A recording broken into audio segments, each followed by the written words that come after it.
Hi friends, ഇന്ന് ഞാൻ എത്തിയിരിക്കുന്നത് ചോറിനും ചപ്പാത്തിക്കും എല്ലാം പറ്റിയ ഒരു അടിപൊളി കറിയുടെ റെസിപ്പിയുമായിട്ടാണ് കേട്ടോ. ഇതിന് അധികം ഇൻഗ്രീഡിയൻസ് ഒന്നും വേണ്ട.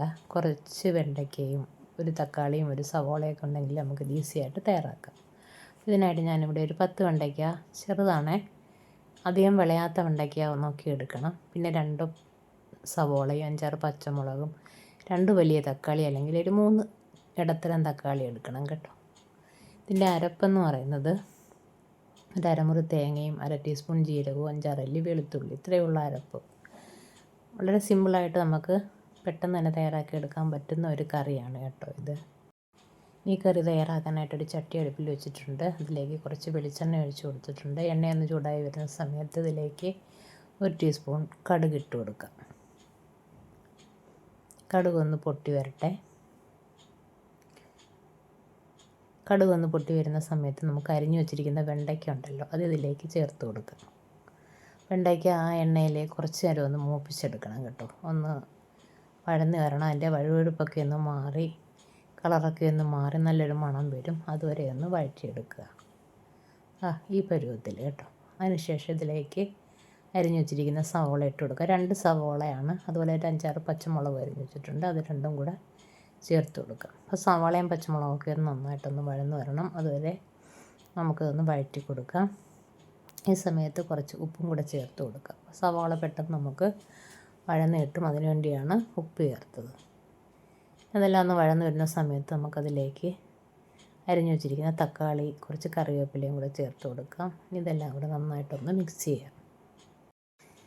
ഈ സവാളയും തക്കാളിയും പച്ചമുളകും എല്ലാം നന്നായിട്ടൊന്ന് വഴന്ന് വരണം.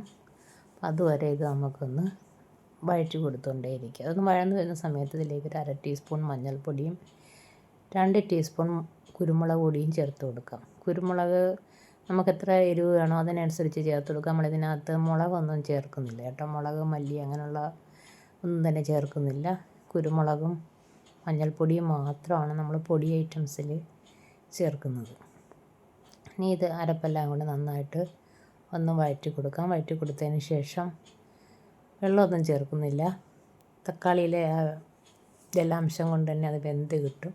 അപ്പോൾ ഒന്ന് മൂടി വെച്ച് കൊടുക്കുക. ഒരു 5 മിനിറ്റ് അങ്ങനെ ഇരിക്കട്ടെ. ഇപ്പോൾ ഒരു 5 മിനിറ്റ് കഴിഞ്ഞിട്ടുണ്ട്. തക്കാളിയൊക്കെ വെന്ത് വന്നിട്ടുണ്ട്. അപ്പോൾ ഇത്രയും മതി. ഈ സമയത്ത് നമുക്ക് അരച്ച് വെച്ചിരിക്കുന്ന തേങ്ങ അതിലേക്ക് ചേർത്ത് കൊടുക്കാം. തേങ്ങയും ജീരകവും വെളുത്തുള്ളിയും മാത്രമേ നമ്മൾ അരച്ച് വെച്ചിട്ടുള്ളൂ. അതാണ് ഇതിലേക്ക് ചേർത്ത് കൊടുത്തിരിക്കുന്നത്. ഇതെല്ലാം കൂടെ നന്നായിട്ടൊന്ന് മിക്സ് ചെയ്യാം. ഈ കറി എന്ന് പറയുന്നത് ഒന്ന് കുറുകിയിരിക്കുന്ന കറിയാണ് കേട്ടോ. പക്ഷേ അത് ഇത്രയും കുറുകൽ വേണ്ട. കുറച്ച് വെള്ളവും കൂടെ ചേർത്ത് കൊടുക്കുക. ചേർത്ത് ഒന്നും കൂടെ ഒന്ന് നേർപ്പിച്ചെടുക്കാം.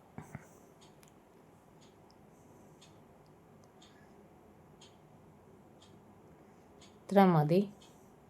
ഇനി നമുക്ക് ഉപ്പ് ഒന്നും കൂടെ നോക്കാം. നമ്മൾ ആദ്യം കുറച്ച് ഉപ്പ് ചേർത്തിരുന്നു. ഈ സമയത്ത് ഉപ്പ് ഒന്നും കൂടെ നോക്കിയിട്ടുണ്ട്.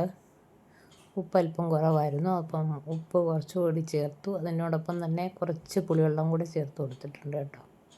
ഇതെല്ലാം കൂടെ ഒന്ന് നന്നായിട്ടൊന്നും കൂടെ ഒന്ന് മിക്സ് ചെയ്യാം.